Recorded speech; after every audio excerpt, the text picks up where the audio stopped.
व्युत्पत्ति की ई पाठशाला में आज हम मोल कंसेप्ट डिस्कस कर रहे हैं। तो हम मोल कंसेप्ट के थर्ड लेक्चर में हैं, जहां पर हम कुछ नए इंपॉर्टेंट कंसेप्ट देखेंगे और कुछ क्वेश्चंस को समझेंगे। तो हम यहां पर एक क्वेश्चन के साथ स्टार्ट करने जा रहे हैं। यहां पर आपसे पूछ रहा है कि यहाँ पे कौन सा लॉ यूज होगा। तो आप देख सकते हो कि यहाँ पर नाइट्रोजन और ऑक्सीजन की डिफरेंट वैल्यूज दी हुई है। यहाँ पे डाई नाइट्रोजन और डाई ऑक्सीजन की डिफरेंट वैल्यूज दी हुई है और हम जानते हैं कि यह हमारा जो लॉ ऑफ मल्टीपल प्रोपोर्शन के बारे में बता रहा है। तो यहां इसका आंसर हो जाएगा मल्टीपल प्रोपोर्शन। तो बच्चों यहां पर ये चीज समझ में आ गई कि यहाँ पे नाइट्रोजन का एक 14 ग्राम के साथ 16 ग्राम कंबाइंड हो रहा है, यहाँ पे 14 ग्राम के साथ 32 ग्राम। मतलब यहाँ पे डिफरेंट कंपाउंड्स फॉर्म करेंगे, क्योंकि यहाँ पे जो नाइट्रोजन और ऑक्सीजन का जो रेशियो लिया गया है वह डिफरेंट है। आप देख सकते हैं एक बार 14 ग्राम नाइट्रोजन के लिए डाई ऑक्सीजन की 60 ग्राम वैल्यू ली गई है और एक बार डाई नाइट्रोजन की 14 ग्राम वैल्यू के लिए 32 ग्राम डाई ऑक्सीजन का वैल्यू लिया गया है। मतलब ये 16 ग्राम और 32 ग्राम डिफरेंट अमाउंट डाई ऑक्सीजन का यूज किया गया है। इट मींस कि यहाँ पे जो लॉ हम यूज कर रहे हैं केमिकल कॉम्बिनेशन का, वह मल्टीपल प्रोपोर्शन है। तो इसका आंसर मल्टीपल प्रोपोर्शन है। अब हम अपने नए कंसेप्ट की ओर है, जहां पर पहला कंसेप्ट ये है कि मास percent of an element calculate करना है। तो mass of solute divided by mass of solution into 100। तो बच्चों पहले समझ लेते हैं कि सॉल्यूशन क्या होता है। सॉल्यूशन में हमारा सॉल्यूट प्लस सॉल्वेंट होता है, सॉल्यूट प्लस सॉल्वेंट। तो यहां पर आपको सॉल्यूशन में सॉल्यूट की वैल्यू को भी ऐड करना है और सॉल्वेंट की वैल्यू को भी ऐड करना है। तो यहां पर हम पहला क्वेश्चन देखते हैं कि calculate the mass percent of oxygen and hydrogen in water. तो हम यहाँ पे देखते हैं कि वाटर जो हमारा H2O होता है, यहाँ पर हाइड्रोजन का एटॉमिक मास या मॉलिक्यूलर मास 2 × 1 2 ग्राम आएगा और यहाँ पर ऑक्सीजन की जो वैल्यू है वह 16 ग्राम है।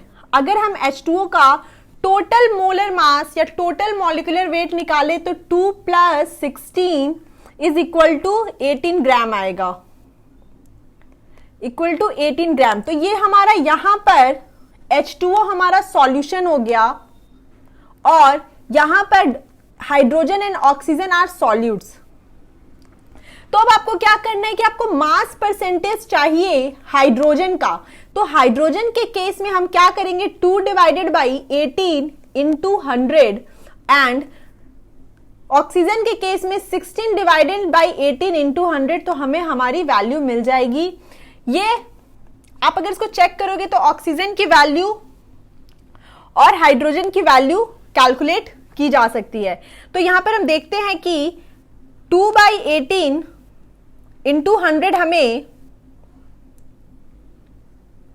हमें 11.1% देता है और यह हमें अराउंड 88.8% देता है। मतलब वाटर में ऑक्सीजन का जो कॉम्पोजिशन है वो 88% है। वाटर में ऑक्सीजन का जो कॉम्पोजिशन है वो 88.8% है और हाइड्रोजन का जो कॉम्पोजिशन है वह 11.1% है। तो इस तरह हमने समझा। नेक्स्ट क्वेश्चन है, यहाँ पे सोडियम सल्फेट दिया हुआ है। तो हम सोडियम सल्फेट को कि सबसे पहले हम उसका मोलर मास कैलकुलेट करेंगे। तो हम इसका मोलर मास कैलकुलेट कर लेते हैं सोडियम सल्फेट का। हम जानते हैं सोडियम के लिए 23 × 2 plus sulphur is 32 and oxygen यहाँ पे 4 है, 4 है, तो 16 × 4। इसकी जो टोटल वैल्यू आएगी वो आएगी 142 ग्राम पर मोल। तो यह इसका हुआ मोलर मास। देन अब हम देखेंगे कि हमारा सोडियम का परसेंटेज कितना है मास में। तो सोडियम हमें यहाँ पता है कि 46 / 142 × 100।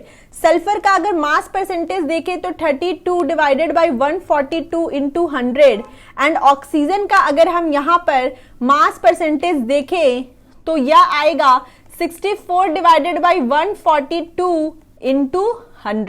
तो यहाँ पे सारे वैल्यूज को अगर हम कैलकुलेट करें तो हमें मिलता है 32.69%। यहाँ पे 32 / 142 आएगा आपका 22.54% और ये वैल्यू आएगी आपकी 45.07%। तो ऐसे हमने यहाँ पे डिफरेंट एलिमेंट्स के डिफरेंट मास परसेंट को कैलकुलेट किया। तो यहाँ पर हमें सबसे इंपॉर्टेंट चीज क्या याद रखनी है कि आपको पता होना चाहिए कि मास परसेंट निकालने का जो फॉर्मूला है वो mass of solute divided by mass of solution. Mass of solution यहां पर हमारे टोटल कंपाउंड का मोलर मास या मॉलिक्यूलर वेट होगा। तो इस तरह हमने समझा। अब हम अपने सबसे इंपॉर्टेंट टॉपिक की ओर हैं जिसका नाम है मोल कंसेप्ट। तो मोल कंसेप्ट के क्वेश्चंस को कैसे समझना है, इसके लिए आइए हम एक मेथड देखते हैं। लेट्स सी, मान लीजिए कि हमारे पास ऑक्सीजन है, ऑक्सीजन डाइऑक्सीजन है एंड कार्बन डाइऑक्साइड है। तो मैं आपको यहां बताती हूं कि कैसे हम इस टाइप के क्वेश्चंस को समझते हैं। तो आपको पता है कि ऑक्सीजन यहां पर एटम है, O2 हमारा मॉलिक्यूल है और CO2 हमारा कंपाउंड है। तो बच्चों अब मैं आपको मोल्स के टर्म में बताऊंगी कि अगर आपने 1 mole of oxygen 1 mole of O के लिए यहां पर 16 ग्राम ऑफ O होता है और इसमें 6.022 into 10 to the power 23 atoms होते हैं। तो ये एटम्स के टर्म में बात हुई। अगर हम O2 के केस का देखें तो 1 मोल ऑफ O2 में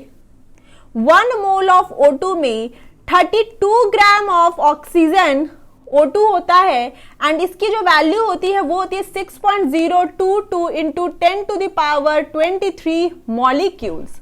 तो ये मॉलिक्यूल्स के टर्म्स में हो गया। अगर आपको इसकी वैल्यू ऑक्सीजन के टर्म में चाहिए तो हम इसकी एटोमिसिटी से इसकी मल्टीप्लाई कर देंगे, तो 2 into 6.022 into 10 to the power 23 atoms.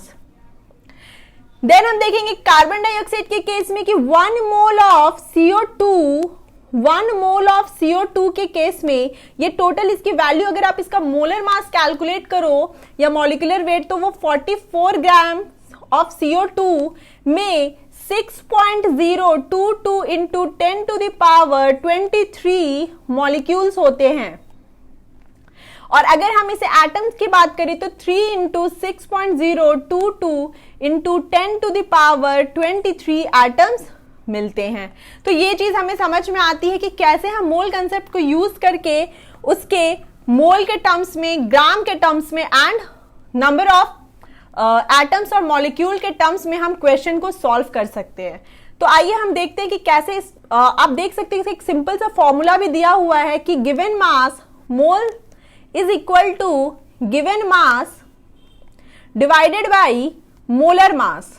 Given mass divided by molar mass, ये फॉर्मूला भी आप अगर यूज करोगे, क्लास 9th में पढ़ा था एटम्स एंड मॉलिक्यूल चैप्टर में, तो आप अपने आंसर तक आ जाओगे। अगर हम वॉल्यूम की बात करें तो वॉल्यूम के लिए होता है volume of a gas divided by 22.4 litre. तो ये चीजें आपको याद होनी चाहिए, नहीं तो हम अपने बेसिक मैथमेटिक्स को यूज करके भी क्वेश्चंस के आंसर कैलकुलेट कर सकते हैं। अब देखिए बच्चों, यहां पे पूछा कि how many moles are present in a 36 gram of carbon atom. इस टाइप के क्वेश्चन को प्रोसीड करने का सबसे बेस्ट वे है कि आप अपने यूनिवर्सल टेक्निक पे जाइए। आपको पता है कि 1 मोल ऑफ कार्बन में 12 ग्राम ऑफ कार्बन के एटम्स होते हैं, 12 ग्राम ऑफ कार्बन के एटम्स होते हैं। तो हमें पता है कि 12 gram of carbon is equal to 1 mole. It means 1 gram of carbon में हमें 1/12 मोल मिलेंगे। तो हमारे पास क्वेश्चन में 36 ग्राम ऑफ कार्बन के बारे में पूछा जा रहा है, तो 36 डिवाइडेड बाय 12 इंटू मोल, मतलब हमारा आंसर आएगा 3 मोल्स। तो इसका आंसर हुआ कि अगर 12 ग्राम कार्बन में 1 मोल ऑफ कार्बन होता है, इट मीन्स कि 36 में 3 मोल होगा, 3 मोल्स होंगे। देन अपने नेक्स्ट क्वेश्चन को देखते हैं। इस क्वेश्चन में आपसे पूछा गया है कि कैसे हम number of moles of carbon atom calculate करेंगे। तो इसको करने का सबसे बेस्ट वे ये है कि हम देखते हैं कि C2H6 जो हमारा इथेन है, यहां पर कितने number of carbon atoms present हैं। तो आइए देखते हैं। हम जानते हैं, हम सबसे पहले C2H6 को देखेंगे। यहां पर आपसे 3 मोल्स ऑफ इथेन की बातें पूछी गई हैं, तो हम लिखेंगे कि 1 mole of C2H6 contain 2 moles of carbon atom, 2 moles of carbon atom. Then 3 mole of C2H6 contain 2 into 3 moles of carbon atom. 3 moles of carbon atom, तो इसका आंसर आ जाएगा बच्चों 6। यहां पे 6 moles of carbon atom present है, 2 into 3। Next question को देखते हैं। इसमें पूछ रहा है कि number of moles of hydrogen atom बताइए, तो लिखेंगे 1 mole of C2H6 contain 6 mole of hydrogen atom. Then तो पता चलता है कि 3 mole of C2H6 contain 6 into 3 mole of hydrogen atom. तो यहां इसका आंसर आ जाएगा 18। नेक्स्ट प्रॉब्लम को देखते हैं। Number of molecules of ethane पूछा गया है, तो यहां पे इस क्वेश्चन को कैसे करेंगे। हम जानते हैं कि 1 मोल ऑफ C2H6 में 1 मोल C2H6 में 6.022 into 10 to the power 23 molecules होते हैं। तो 3 मोल्स C2H6 के केस में ये 3 into 6.022 into 10 to the power 23 molecules होंगे। तो यहां पर जो इसका आंसर है that is 18.022 into 10 to the power 23 molecules. तो यहां तक हम अपने आंसर तक पहुंचते हैं और ये चीज समझ में आती है कि कैसे हम अपने बेसिक मैथमेटिक्स को यूज करके भी क्वेश्चंस को समझ सकते हैं। अब देखिए यहाँ पे बहुत इजी क्वेश्चन है, बोल रहे हैं कि 27 gram of aluminium react completely with how many grams of oxygen. सबसे पहले हम ये रिएक्शन देखेंगे कि एल्यूमिनियम जो ऑक्सीजन से रिएक्ट करता है तो इट विल फॉर्म Al2O3, मतलब 1 मोल एल्यूमिनियम जब सॉरी बच्चों एक बार यहाँ पे इसे सबसे पहले से हमसे बैलेंस्ड करेंगे, तो बैलेंस करने से हमें मिलता है, तो यहां पे आप 4 लिख दीजिए। तो हम यहां पे लिख सकते हैं कि 4, यहां पे सारे एल्यूमिनियम ऑक्सीजन बैलेंस्ड है, तो यहां पे हम लिखते हैं कि 4 मोल ऑफ एल्यूमिनियम को जब 3 मोल ऑक्सीजन गैस से रिएक्ट कराया जाता है तो हमें 2 मोल ऑफ Al2O3 मिलता है। आपको ये चीज बहुत ध्यान से करनी है, पहले रिएक्शन को बैलेंस करिए फिर उसके बाद उसके मोल्स को कैलकुलेट करिए। तो हम जानते हैं कि कैसे हमें ये करना है, तो हमको पता है कि 4 इंटू एल्यूमिनियम का जो मोलर मास है 4 इंटू 27 और यहां पर आपका हो जाएगा 3 इंटू 32। ठीक है बच्चों, तो यहां पे हमें पता है कि अब हम इस वैल्यू को कैलकुलेट करेंगे और हमें पता है कि 27 इंटू 4 108 ग्राम और एंड 32 इंटू 3 96 ग्राम ऑक्सीजन होता है। तो 108 ग्राम एल्यूमिनियम को 96 ग्राम O2 की जरूरत है, 96 ग्राम O2 की जरूरत है। तो 1 ग्राम एल्यूमिनियम को 96 डिवाइडेड बाई 108 ग्राम ऑक्सीजन की जरूरत है। क्वेश्चन में आपसे 27 ग्राम के बारे में पूछा, तो 27 ग्राम एल्यूमिनियम को 96 divided by 108 into 27 gram O2 की जरूरत है। अगर इस वैल्यू को आपने कैलकुलेट किया, इस वैल्यू को अगर आपने कैलकुलेट किया तो आपको जो अमाउंट रिसीव होगा वो होगा 24 ग्राम।